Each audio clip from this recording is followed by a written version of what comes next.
ሰላማችሁ ይብዛ። በዓለም ዙሪያ የምትገኙ የሁሉ ገበያ አድማጭ ተመልካቾች፣ በቀጥለው በአሜሪካ እስራኤል ኢራን ጦርነት ዙሪያ አዳዲስ መረጃዎችን ትሰማላችሁ።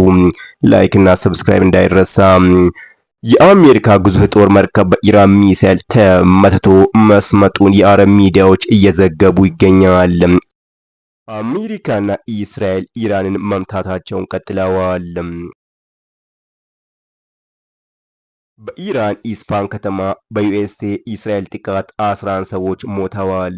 ቴህራን ውስጥ የነዳጅ ማከማቻ መጋዘኖችንና ማጣሪያዎችን ለመጀመሪያ ጊዜ በመምታት በዋና ከተማ ከፍተኛ የእሳት ቃጠሎም ተነስተዋል።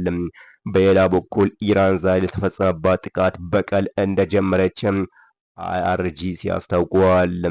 የኢራን ሰው አልባ አውሮፕላኖች ጥቃት በባህሬን በሚገኝ ትልቅ ፋብሪካ ላይ ጉዳት አድርሰዋል ሲልም የሀገሪቱ የውስጥ ጉዳይ ሚኒስቴር ገልጸዋል። በሌላ በኩል እስራኤል የቴህራን የኢነርጂ ሀብት እያነጣጠረች መሆኑን ከተናገረች በኋላ በኢራን ላይ አዲስ የጥቃት ማዕበል ጀምራለች ሲል አልጄዚራ ዘግቧል። በቴህራን የሚገኘው የሲኤንኤን ዜና ቡድን እሁድ ጠዋት የነዳጅ ማጠራቀሚያ ቦታዎች ከተመቱ በኋላ የጠቆረ ጭስ መታየቱን ዘግቧል። በተመሳሳይ የበረሰላጤው ጥቃት ቀጥሏል። በፋርስ በረሰላጤ ላይ ያሉ ሀገራት የአየር ላይ ጥቃት መከሰቱን ገልጸዋል። በባህሬን 3 ሰዎች ቆስለዋል።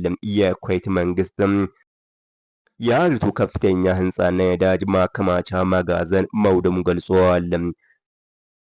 ይህ በእንዲህ ያለ ትራምፕ ማስፈራሪያውን አጣጥለውታል። ኢራንን አልፈራሽም ብለዋታል። የአሜሪካው ፕሬዝዳንት ዶናልድ ትራምፕ የኢራንን ከፍተኛ የጸጥታ ባለስልጣናት ዛቻ ወደ ጎን በመተው በዚህ ሳምንት መጨረሻ በኢራን ላይ የሚደርሰው ጥቃት ተጠናክሮ እንደሚቀጥል ገልጸዋል። እንዲሁም ሂዝቦላ በእስራኤል ኪርያት ሽሞና ላይ ጥቃት መሰንዘሩን ገልጸዋል ሲል አልጄዚራ ዘግቧል። የሊባኖስ ታጣቂ ቡድን እስራኤል በቤይሩትና በደቡባዊ ሊባኖስ ላይ ለፈጸመችው ጥቃት ምላሽ ለመስጠት በኪርያት ሽሞና ከተማ የሰው አልባ አውሮፕላን ጥቃት መፈጸሙን ገልጸዋል። በሌላ በኩል በኢራን ኢስፋሃን በአሜሪካ እስራኤል ጥቃት 11 ሰዎች ሞተዋል ሲል ታስኒም የዜና ወኪል ዘግቧል።